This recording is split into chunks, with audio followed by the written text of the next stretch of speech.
Welcome back, ladies and gentlemen. Wake up. Ta-da. I don't know what just happened, but all right. This is Weeknights during the day. Welcome. I thought this was Wake Up San Francisco. My kid is laughing in the other room because you said, Does she get the reference? Is that what it is? Because you don't seem to get it. no, it just sounds funny, she said. Oh, it's from Full House. Ah, that is from Full House, yes. Yeah. She says she's ashamed because she watches Full House. Well, Nah, it's all good. You could be the third member, no problem. Yeah, this is Weeknights, ladies and gentlemen, during the day. Welcome. Welcome to this everybody. Tuesday edition. Yep. I'm JD Nero, aka He Who Pods, aka Rearview Mirror. I was just waiting because there was a time in the past week where you had another AKA that I didn't know about, and but I'm Dash, aka Dashing D, aka the real king of R&B, aka Cool Grandma, but not really, aka I've given up coffee. Yeah, Today. right. Today, I said today. Oh, okay. Just had an iced tea. It means you skipped coffee today. You didn't give up coffee. I think I did. I think I gave it up. I think I did. All right. Don't worry, y'all. I'll report back. I got y'all. Yeah, we'll see. We'll see what happens. All right. As Well, of 7/7, I do not drink coffee. all right. Let's get this pod started. So, over the Let's weekend get was this Essence. party started right. As you can see, Dash is delirious because she didn't drink coffee, y'all. Yes. So, over the weekend was Essence Fest. Yep. And one of the things that happened at Essence Fest was a tribute to Aaliyah. And thanks to a fan who was there and recorded it all on their cell phones, we were able to see it. How could you be a fan and be somewhere and taking video, and that's like how you consumed the thing? I'm always confused about that. That's a conversation for another day, but I'm always confused by that. Like, do you even like the person that you're watching? I mean, this was a tribute, so it's different, but you know what I mean. I guess it depends. Some people are going to the event to film and create content more than to enjoy the concert. But like you said, a conversation for another time. Yeah. Anyway, we watched this tribute thanks to the fan. We're here to talk about it. Essence Fest Aaliyah tribute. There were 5 singers who sung for Aaliyah in place of Aaliyah. It was really all Maya. Let me just let y'all know. Spoiler alert. It was the Maya show. But I think that was by design. Yeah, I mean obviously.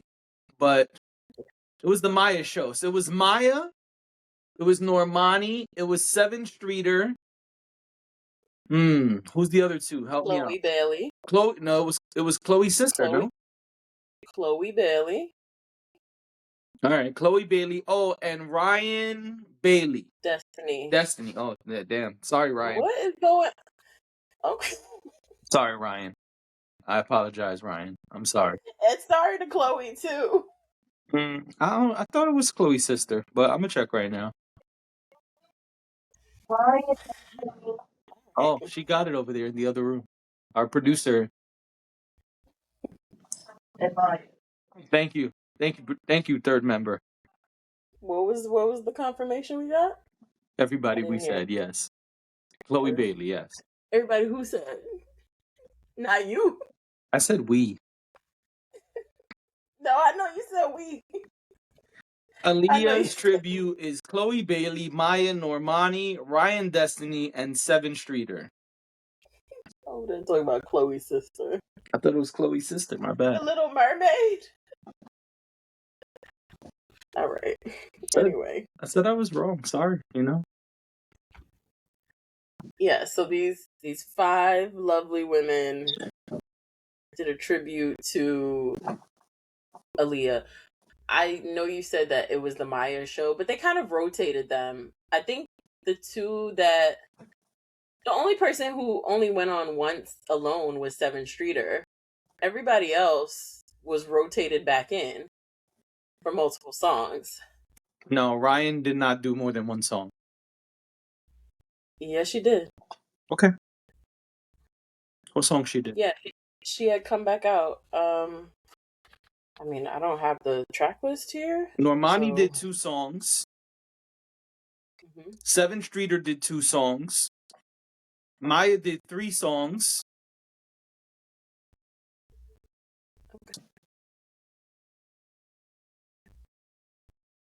Listen, I don't have the time to go through it right now, so it's fine. Everybody did I'll take multiple. Everybody, they rotated. Yes, Maya did the most. Uh, the sound was horrible for the video we saw.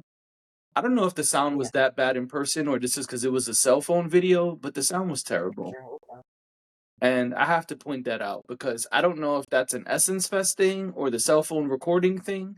I have heard good cell phone recorded audio, so I think it is possible that it was Essence Fest audio. But I hope I'm wrong. Yeah, maybe it was a combination of the two. That audio was terrible. And so I don't know if it was Essence Fest or the cell phone. I'm not blaming either one. I'm just letting y'all know what I heard was terrible as far as audio quality. Yeah, This tribute was 33 minutes. It's a long ass tribute. it was a very long tribute. Yeah. I gotta be honest, and I'm gonna start with hate. You're gonna, you're gonna. I know we're supposed to start with love, but I'm starting with hate. What? What? Please, please, please. What is? I found a video that says every song they did. So Oh, okay. Well, you could tell me that please, in a minute, but I think they chose a yeah, no, bunch I'm of the listening. wrong people. I don't understand why they chose most of these people. Aaliyah has an entire flock of people out there who sing like Aaliyah. Not as good, not as refreshing, but there's a whole crew of Aaliyah's daughters out there. Why y'all didn't get any of the daughters? You didn't get Janae Aiko. You didn't get Summer Walker. You didn't get none of the girls. None of the girls who sing but not really. You didn't get Mariah the Scientist. I'm trying to think of all the girls in this category. You are right about Ryan Destiny. She only performed one song Thank you. by herself. Yep. Everybody else did like 2 or 3. Who else could have got it? Who else they could have had? Janae, Mariah the Scientist, Summer Walker. Who's another singer in this category? You keep saying Janae, and every time you say it, I just don't see it. Janae's not part of that crew. Of course she is. She's the main one of that crew. Okay. Some sing better than others. Some have more range than others. But the girls. You have a very specific name for the group of girls. That's the ones I'm talking about. I don't even feel like I never thought of Aaliyah as one of those girls. That's who those girls are the daughter of, is Like, what I'm saying. I feel like Seven aligns very well. I feel like Oh no, Seven could really sing. I guess I never thought of Aaliyah as someone who couldn't really sing.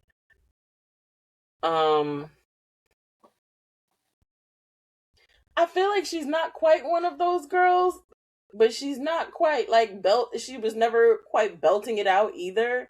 She's somewhere in the middle. That's the girls. Okay. I'm not trying to diss Aaliyah or the girls. I'm just saying there's a group of women who sing today in a way that is similar to Aaliyah. I'm not saying identical, I'm saying similar. And that group, they didn't choose any of those women for this. Now, maybe they were busy, maybe they were on tour, I don't know. But I feel like, where were those women? Those were the women who would have easily did the Aaliyah records and sounded similar. I've never heard Janae Aiko and thought of Aaliyah. That's all I'm saying, which is fine. I understand. I also don't really like Janae Aiko's music, so maybe I haven't listened to enough of her Oh, to Ella May could do make that it, but she's assessment. not really part of that category. But Ella May, yeah, you could put Ella May. You know, she could have went up there and did it. I think her could have done it. Nah, her would have did way too. Her sings way too well. And let me tell you something. Her was not going to be up there doing all of the choreography. Every song didn't require that, but Yeah, I do think that's part of my critique. I'm thinking about her sound, and I feel like I feel like the sound aligns. I do think if you're talking about range, I think that's a separate conversation. But I think in terms of sound specifically, like similar voices, I think her could do it. Yeah, I was not talking about similar voices. I was talking about the range. But yes, I understand what you're saying about the sound. I'm talking about sound. Like, I think Maya made total sense because I think Maya's sound aligns with Aaliyah's sound. I think if you're going to try to emulate someone, you don't necessarily want to veer too far away from the way that person sounds, which is what I think in tributes. Sometimes they do one of two things, right? Sometimes it'll sound exactly the same. No two people are the same, but you know what I mean. It'll sound very, very similar. But then other times they'll rearrange the music so that I guess it fits the artist's voice better or the artist range better. I feel like with this they went more for people that have a sound that aligns closely with Aaliyah's sound. Yeah, and that's where I'm disagreeing. I think that's where they should have called all the girls that I'm talking about. Okay. Because it sounds to me like most of those people were trying to either hold back or mimic Aaliyah's voice and didn't do a great job.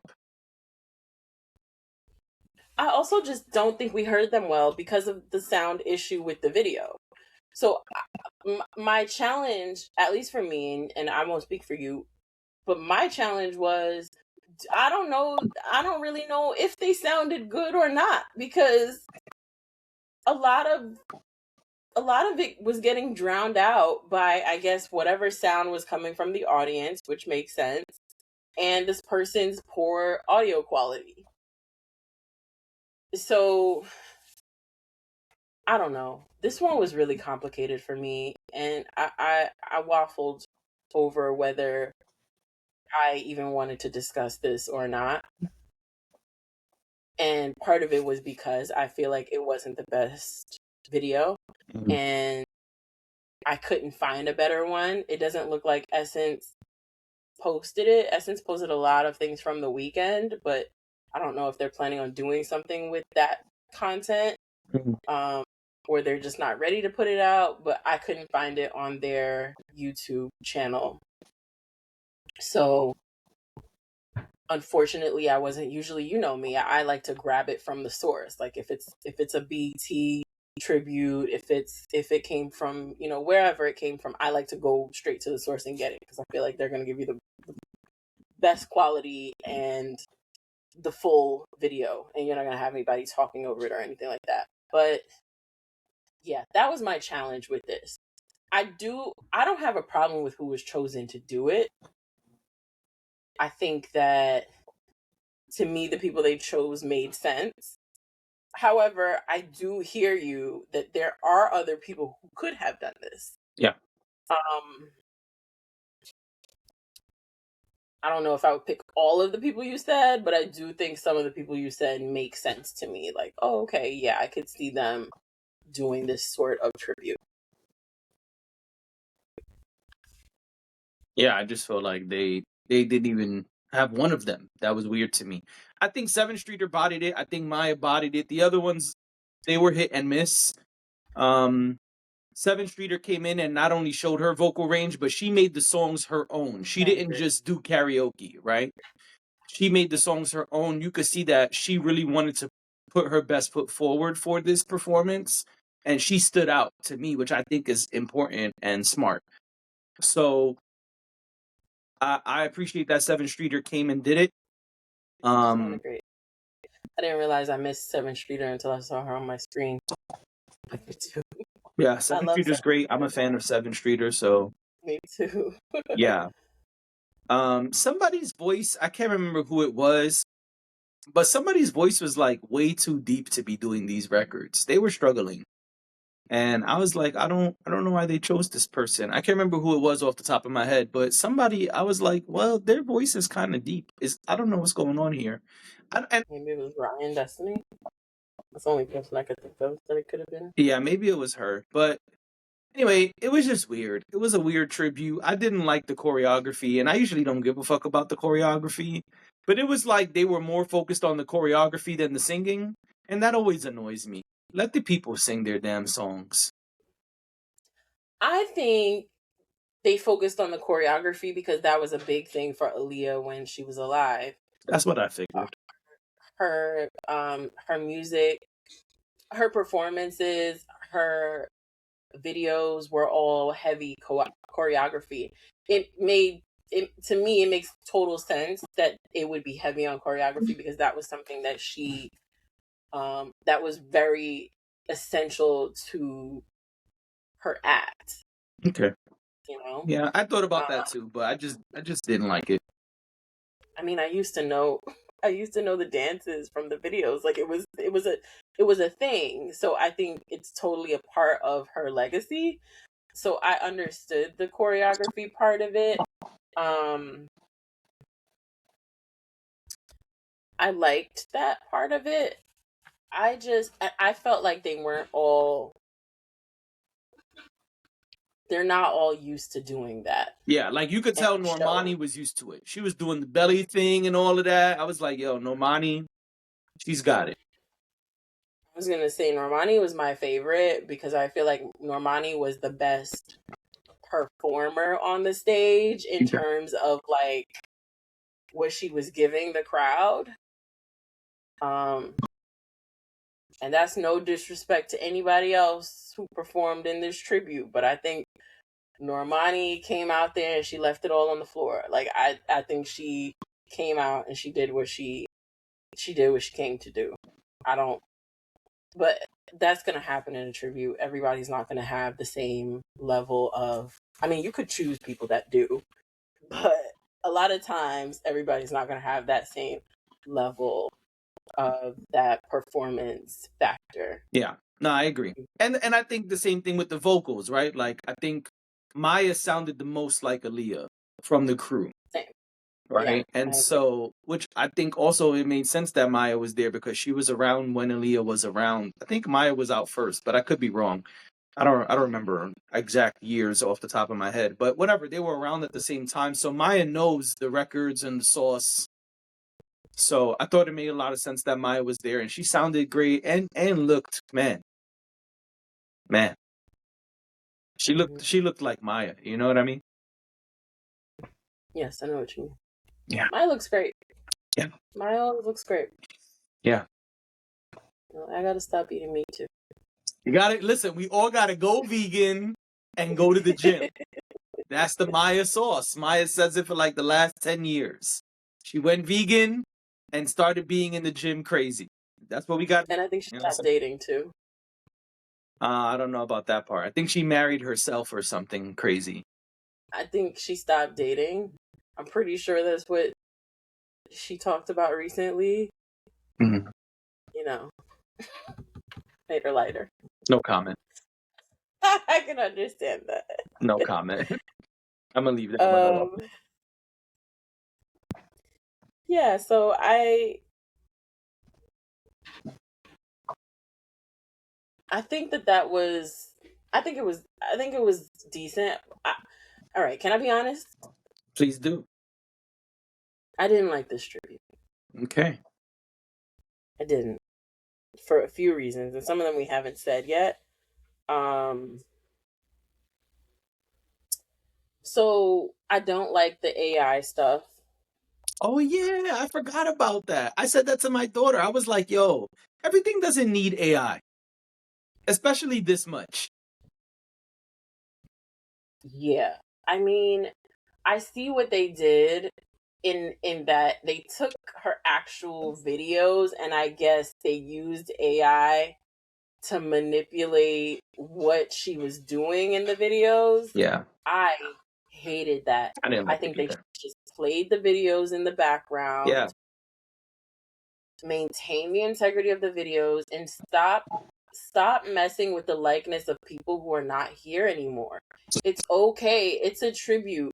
If you show her music videos in the background, we will all remember. Those who remember will remember. Those who don't will learn something new. I don't know Mm. why you need to then go and manipulate her walking towards the screen and doing weird stuff. Like, that's just so odd to me. It's like, why are we so obsessed with making the dead come back to life? Right. I don't get it. I really don't get it. And I hated that. I also hated, and I didn't even realize this until my niece pointed it out. I was watching it with her, and she said, "Are they trying to simulate like is that some?" She said, "Is that supposed to be her laying there dead?" And I was like, "No, that is actually from one of her videos." But I wish that they had not, knowing that she is no longer with us, Right. I wish that they had not had that on the screen for as long as they did, where she's laying there and looking lifeless. Right. I Yeah. just feel like somebody didn't pay attention. Somebody wasn't on top of things with that, because when I went back, I was like, was she like that in the whole? I remember that it Mhm. was from the music video, but I was like, was she like that in the whole video? And she wasn't. There was so much more happening in that video, and the fact that for multiple minutes she was on the screen laid back looking like she wasn't, like she had just died, was weird. It is. Very weird. Yeah, I agree. Also, I'm always going to root for my black girls, and I love that they all came together to do this tribute, and I think they're all beautiful and very talented women that were up there. But you said it already, the tribute was too long. I think Oh this yeah. went on for way too long. I did not care for the ending where they all came together. In fact, I think that if they would have just I think they could have capped it at three people. I think it could have been Maya, Normani, and Seven, and I think we would have been good. Yeah. I love Chloe Bailey. Um, I think Ryan Destiny is great. I don't know. They none of them did poorly, right? That I can say, but I don't know. I didn't like it. I just it could have been a cool 15 minutes, and this is what we have to understand. So I do want to give Essence some grace for what I'm saying. i don't think it's I don't think it's all them. I think it's also me. I have to remind myself, we have to remind ourselves that this was a live event that people were at. And I think if it would have just been 15 minutes, if you were actually in the Superdome, it probably wouldn't have made sense. It probably would have been too quick, because I think people pay to go see the live performances. So for it to only have been 15 minutes probably wouldn't have made sense. 32 minutes actually makes a lot more sense if you're thinking about the fact that people are going to an event that they paid for.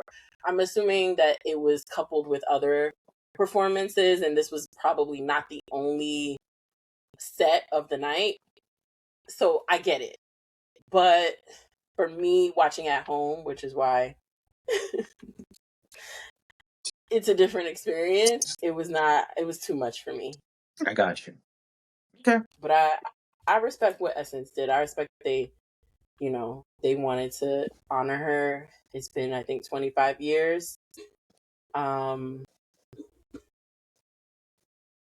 since her passing slash the last album she put out. Okay. Um, yeah, I think it's coming up in August. Like, I think right around now is where the album was being released or was released. I think it was released in July, and I believe she passed away either the end of July or sometime in August, if I'm not mistaken. Okay. Um, so so I get why they did it. It's totally fine, and I'm not mad at it. I personally did not like it, but Understood. that's fine. I'm just me. I'm just Dash. All right. Well, I know people are tired of hearing about the Odyssey, but I found out something the other day that I thought was really interesting about the Odyssey, and we're here to talk about it. So I actually found a Variety article from November talking about it. So we're late, but I didn't know this, so maybe other people don't know. So I'm gonna share it with people if Variety stops putting ads on the screen. Okay, so there was a problem with IMAX cameras, which is why most movies never shot the entire film with IMAX cameras. Apparently, these big ass cameras were not only big, but they were loud. So loud that you could not record close dialogue because you would not be able to hear the dialogue over the camera. And Christopher Nolan and his team have worked with the IMAX camera people to fix it. And so, here is the quote from Variety. It says here, a new IMAX film casing called a blimp, quote unquote, was created to significantly reduce the noise IMAX cameras produce. Quote, the blimp system is a game changer, Nolan said. You can be shooting a foot from an actor's face while they're whispering and get usable sound. What that opens up are intimate moments of performance on the world's most beautiful format. Nolan has been building towards making a movie entirely with IMAX cameras since 2008, when The Dark Knight became the first Hollywood movie to utilize IMAX cameras to shoot select action scenes. Since then, Nolan has used IMAX cameras for more scenes with every new release. So this article doesn't say the other stuff. It's just going into like a deep dive of Christopher Nolan. It does have a quote here from one of the film people. It says, we needed to re-engineer the cameras as well because those cameras have these pressure plates behind the film gates that are made out of metal, and the backing is so much thinner than the color stock. The light could bleed back into the films, creating all these artifacts. So they had to tweak the cameras, create a new way to create film with these cameras, but also it created a new problem that this article doesn't say, which is now that they were recording so close, the camera was huge because it was the camera that was already big and then in a casing that they call the blimp. And so now they solved the problem of being loud, but now it was so big that the actors couldn't see each other. And so they had to create what they call the mirror method. And they have basically a way of seeing each other through the camera now. And so I think all of this is really nerdy, but I think this is super interesting because this is what allowed them to shoot the entire film on IMAX cameras. This is the first film ever to shoot the entire film in IMAX cameras. So this is historical, one. This is innovative, two. And three, this has solved multiple problems that I think we're going to see, which I think is going to cause us to see way more IMAX movies now that this technology is available. And I know every popular big release goes to IMAX, but they're not all truly shot with IMAX cameras or shot in its entirety. And I think we're going to see more of that now because of that. Yeah. I think this is cool. And even if it's nerdy, so what? It's very cool. Like, listen, technology, when used properly, I feel like I always have to say that. Technology, when used properly, can be amazing and so innovative.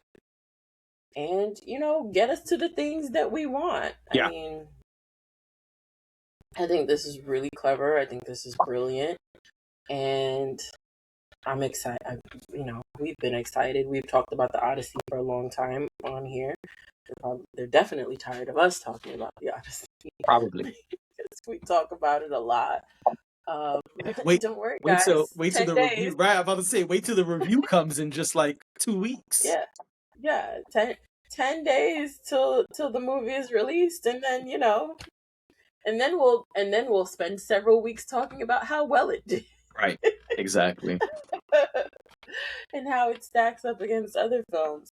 But I do think this is very cool, and if it's going to open doors for more creatives to do more with it, then that's cool. I mean, I'm never mad at an IMAX film. Right. Yeah. Unless it's Wakanda Forever and you're all the way at the front. And I got nauseous that time, but that was like the one time. Oh my gosh. That was like the one time where I was like, this IMAX thing, I don't know. Other than that, yeah, it's always cool to see a movie in IMAX, and I feel like these directors work really, really hard on creating something that is not only amazing visually, like in the actual film, but just being able to like sit in the theater and enjoy it in that way, in the way that they actually intended for it to be filmed. I think is also great. So Yeah, I agree. I'm excited, and I think this is. I think that we have to give Nolan more props. I know there are people who love Nolan and people who hate Nolan, and very few in the middle. But I think he just changed the game completely. And so, yeah, kind of a dick to the people who are saying like I can understand the people who view him as a dick. They're like, well, why do you have to challenge IMAX team and all of this? But look what we have now. Like sometimes sometimes, pushing the barriers is what yep, creates new things. if you don't challenge certain things, nothing will change. Yeah. You know. All right. So I'm going to put my cape away now. Okay. Put my Christopher Nolan cape away. And we're Okay. going to end this show. Ladies and All gentlemen, right. this has Here. been Weeknights. Thank you for being here. We'll see you next time. You mean you don't want to talk about Stone Rick Ross? Tomorrow. Okay. I'm kidding. Bye.